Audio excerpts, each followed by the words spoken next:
Olá, professora Ana Carla, de volta. Nós estamos na nossa 8ª semana de aula. O tema dessa semana é dentro da separação dos poderes, o estudo de cada um dos poderes. Hoje é o dia do poder executivo. Então vamos começar a parte escrita, vamos dizer, a parte teórica. A gente ainda está usando o livro do professor Pedro Lenza, o Direito Constitucional Esquematizado. E a gente vai abordar, como a gente fez com os outros poderes, as funções típicas e as atípicas, a forma de composição do poder, os critérios para que se ocupe a função e algumas características gerais que são trazidas pela legislação ou pela jurisprudência do Supremo Tribunal Federal.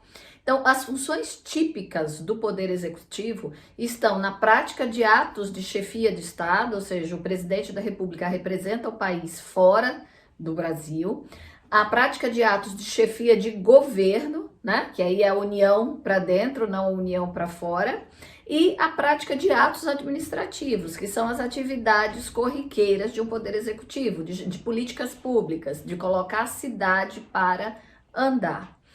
Dentro daquela divisão que a gente estudou entre presidencialismo e parlamentarismo, a gente vê que o poder executivo ele é típico de um sistema presidencialista. Esse sistema presidencialista ele está na nossa tradição do constitucionalismo brasileiro. Desde que deixamos de ser uma monarquia, nós adotamos o presidencialismo como a forma que nós adotaríamos para o país se desenvolver politicamente e o poder executivo poder praticar os atos de Estado, de governo ou atos administrativos. Nós tivemos aí uma pequena exceção entre 1961 e 1963, quando tivemos uma emenda constitucional que instituiu o parlamentarismo no país. Mas isso foi um momento muito breve em que a gente teria, né, um primeiro-ministro e esse primeiro-ministro executaria as ações, né, as práticas dos atos que a gente normalmente entrega ao presidente da República. Então, quando o sistema é presidencialista, o presidente da República assume essas duas faces da moeda, né? Representação do Estado e poder de governo. Quando é parlamentarista, o chefe de Estado e o chefe de governo se cinde, e se é um parlamentarismo monárquico, o chefe de Estado vai ser o rei, a rainha, a família real, e se é um parlamentarismo presidencialista, o chefe de Estado vai ser o presidente. Quando é um parlamentarismo em que você tem a figura da monarquia, vamos dizer que é o clássico inglês, que deu origem a todo o parlamentarismo posterior, vocês observam que a figura da monarquia, para além de representação do Estado externamente, ela também tem uma representação simbólica nacional. Num parlamentarismo presidencialista, o presidente ele não tem esse papel que um monarca, que um rei teria simbólico nacional, como um próprio símbolo daquela nação.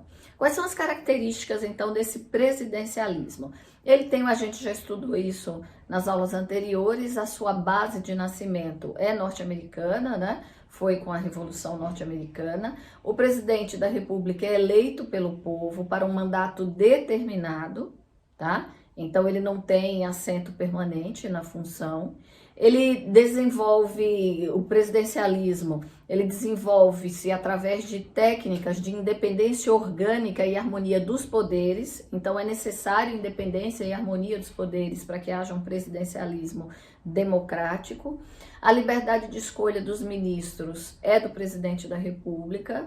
E ele é caracterizado pela separação das funções estatais. Que funções? Aquelas que a gente já viu. Função de legislar, função de administrar e função de julgar, né? Já o parlamentarismo, ele teve lá sua origem num desenvolvimento histórico que começou lá no século XIII, na Inglaterra, onde houve uma cisão do poder que ficava na mão do rei, e o primeiro-ministro passa a ser o chefe de governo.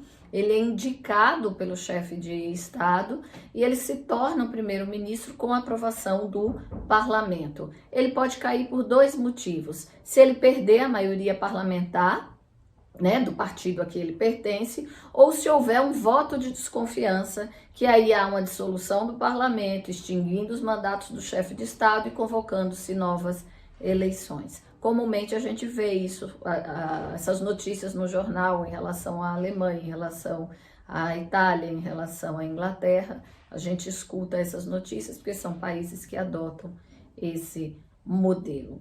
Então, o Poder Executivo, como aponta o professor José Afonso da Silva, a partir da doutrina do Duverger, ele pode ser monocrático, colegial, diretorial ou dual.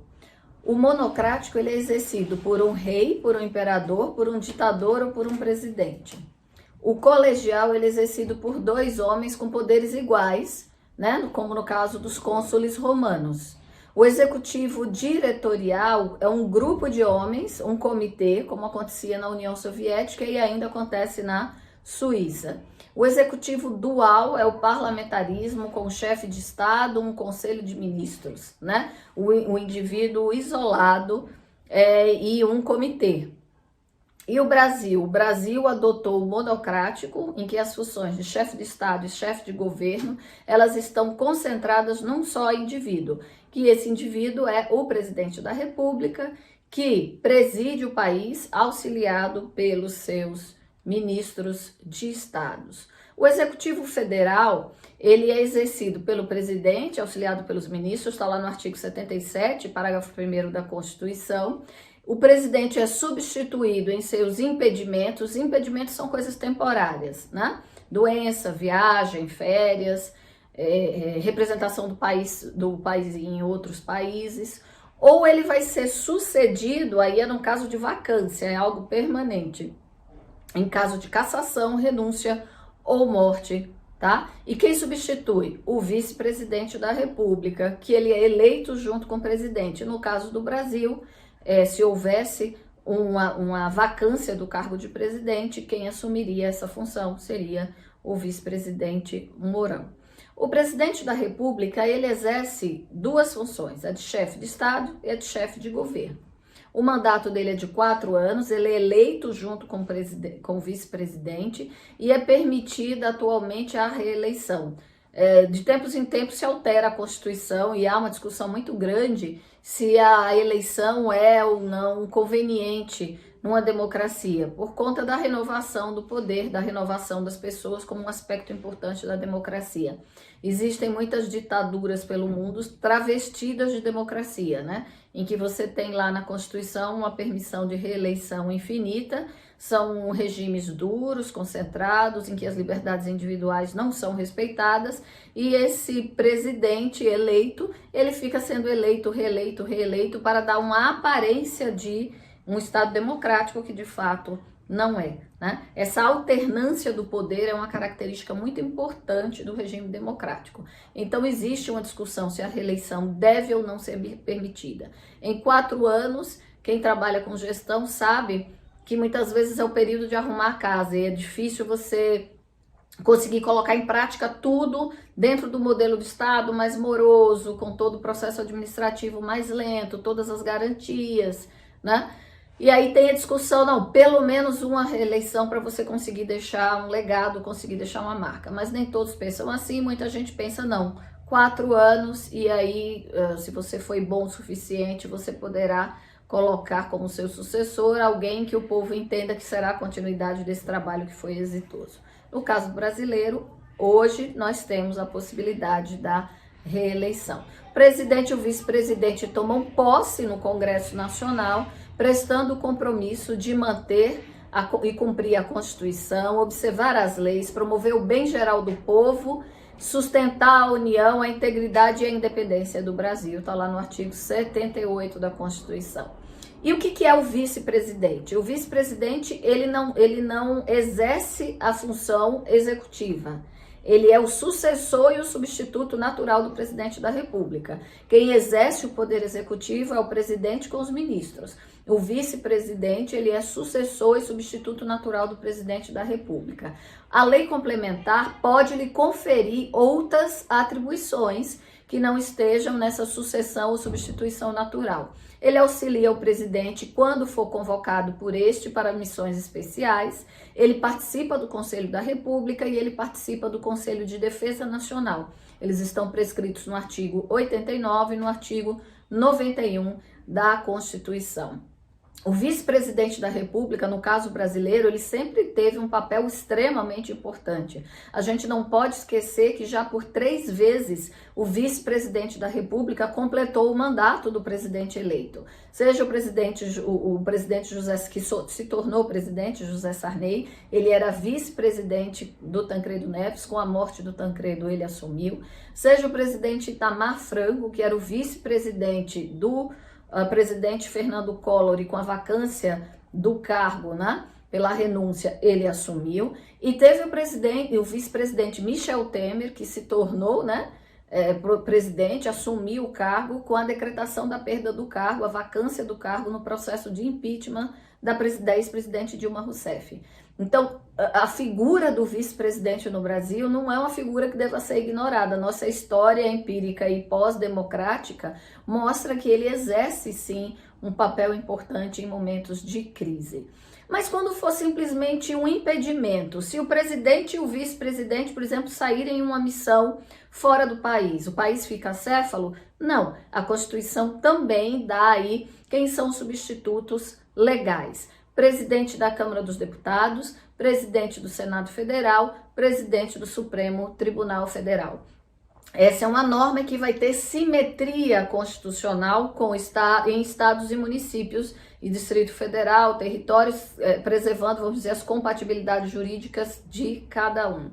É possível ter um mandato tampão, ou seja, um mandato até terminar aquele que foi previsto originalmente por uma eleição? Sim, tá? Normalmente, quando o presidente da República, ele por algum impedimento, ou no caso de vacância, quando ele sai dentro dos primeiros 2 anos da eleição, né, quem assume é o vice-presidente, e não existe mais a figura do vice-presidente, não se elege outro. Mas se for depois de 2 anos, já tiver passado a metade no mandato presidencial, aí é uma situação excepcional que a Constituição prevê uma chamada eleição indireta, tá? Uma eleição indireta. Quando houver vacância dos 2 cargos, né? Presidente e vice-presidente, nos 2 primeiros anos de mandato, tá?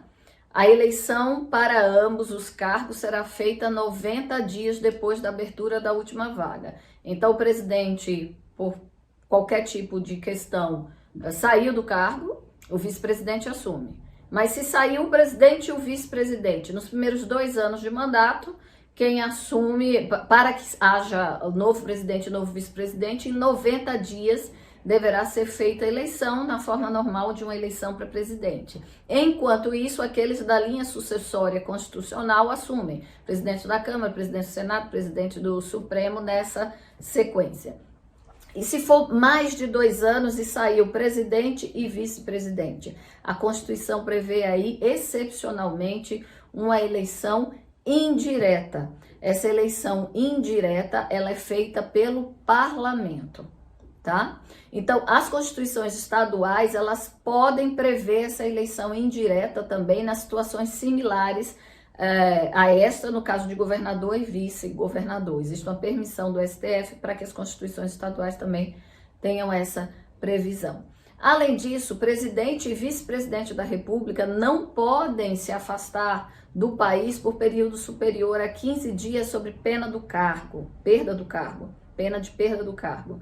Essa licença deve ser dada pelo Congresso Nacional. Somente se o Congresso Nacional, através de um decreto, né, permitir esse afastamento, é que o presidente e o vice-presidente podem se afastar, mas aí os que estão na linha sucessória constitucional assumem a função até que o presidente e o vice-presidente retornem. E menos de 15 dias não há necessidade de autorização do Congresso Nacional. As atribuições do presidente da República estão todas lá no artigo 84 da Constituição. Vou falar a título de exemplo 3 situações, mas são muito mais outras. Vão lá no artigo 84 e vocês vão ver quais são todas as atribuições do presidente. Nomear e exonerar ministros, exercer com auxílio dos ministros de Estado a administração superior da Administração Pública Federal, iniciar processo legislativo, né, eles podem propor projetos de lei, sancionar, promulgar e fazer publicar leis, são atribuições do presidente da República. Celebrar tratados e convenções internacionais, decretar estado de defesa, estado de sítio, decretar execução de intervenção federal, todas são prerrogativas do presidente. E os ministros de Estado? Os ministros de Estado, eles dirigem os ministérios. Eles são escolhidos pelo presidente da República e podem ser nomeados e exonerados a qualquer tempo pelo presidente da República. Quais são os requisitos para que ele seja ministro? Ser brasileiro nato ou naturalizado. No caso do Ministério da Defesa, sempre brasileiro nato. Mais de 21 anos de idade. Tem que estar no exercício dos direitos políticos.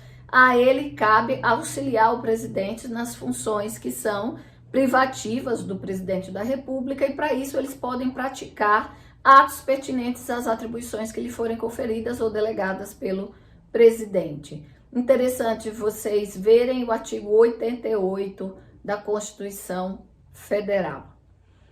Existem dois conselhos que fazem parte do desenho do Poder Executivo Federal. É o chamado Conselho da República e o Conselho da Defesa Nacional. Eles são órgãos superiores de consulta do presidente da República e podem, por eles, ser convocados e por eles são presididos, né, pelo presidente. Eles emitem pareceres e manifestações meramente opinativas, não são vinculativas da atividade do presidente, sobre os temas que a Constituição apresentou. Conselho da República vão até o artigo 89, que vocês vão ver quem são aqueles que compõem o Conselho da República, e o Conselho de Defesa Nacional, vocês vão encontrá-lo também no artigo 90 da Constituição, né? Uma característica interessante desses conselhos é que, além dele ter uma composição bem enxutinha, né, presidente, vice-presidente, presidente do Senado, presidente da Câmara, no caso de um deles tem representação de cidadãos comuns que são eleitos pelas casas legislativas, eles têm de falar sobre assuntos de relevante interesse nacional. Na verdade, ele mais existe no papel do que na prática, né?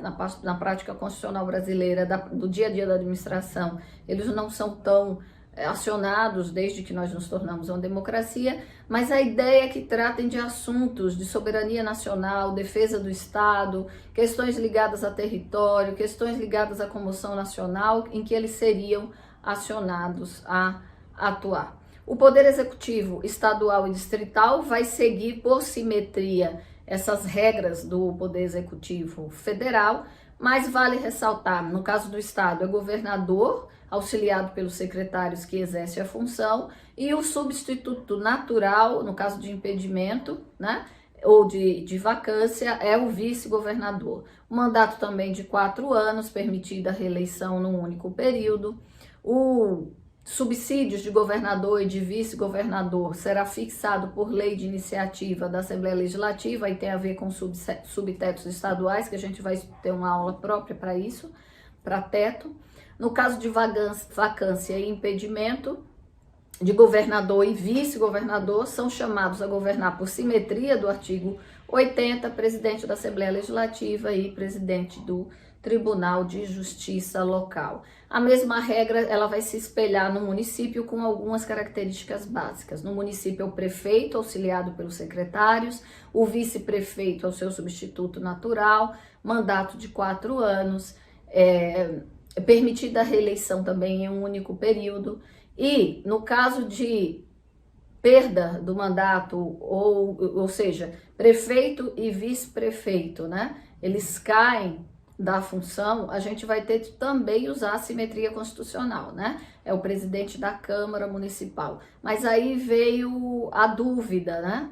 E o vice-presidente da Câmara Municipal pode, já que não existe um segundo poder, é unicameral, não é bicameral, né? Algumas constituições estaduais prevêem essa situação, mas existe aí uma discussão a ser enfrentada ainda pelo Supremo Tribunal Federal se isso é constitucional ou não. Mas constituições de São Paulo, Rio de Janeiro, Belém e Curitiba prevêem, por exemplo, essa figura do vice-presidente da Câmara na linha sucessória. Como não existe judiciário municipal, né? Existe também o entendimento doutrinário de que não poderia o presidente do Tribunal de Justiça assumir a função, que ele pode assumir a função do governo do estado, mas não do município. Como isso não está expresso nas constituições, então a doutrina colocou essas interpretações. Em relação aos territórios, a gente sabe que o governador do território é nomeado pelo presidente da República após a aprovação do Senado. Se cai esse governador por algum motivo, o normal, o esperado é que o presidente da República nomeie novo governador. Mas enquanto isso não acontece, o novo governador territorial, enquanto isso não acontece, a ideia é que é chamado para governar, como simetria, o presidente da Câmara Territorial. A gente tem lá no artigo 33, parágrafo 3º da Constituição, a previsão de que uma lei disporá sobre eleição para a Câmara Territorial e competência deliberativa. A gente já falou que essa lei que trata dos territórios ainda não foi publicada, mesmo porque não há territórios para a gente regulamentar, seria uma lei inócua no momento. Então, encerramos aqui Poder Executivo. Em relação ao Poder Judiciário, aí vocês entram no Moodle, lá vai estar a atividade que vocês vão fazer pelo Poder Judiciário.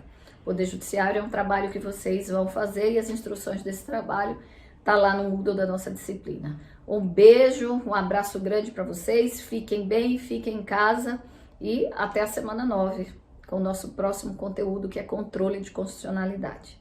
Até mais!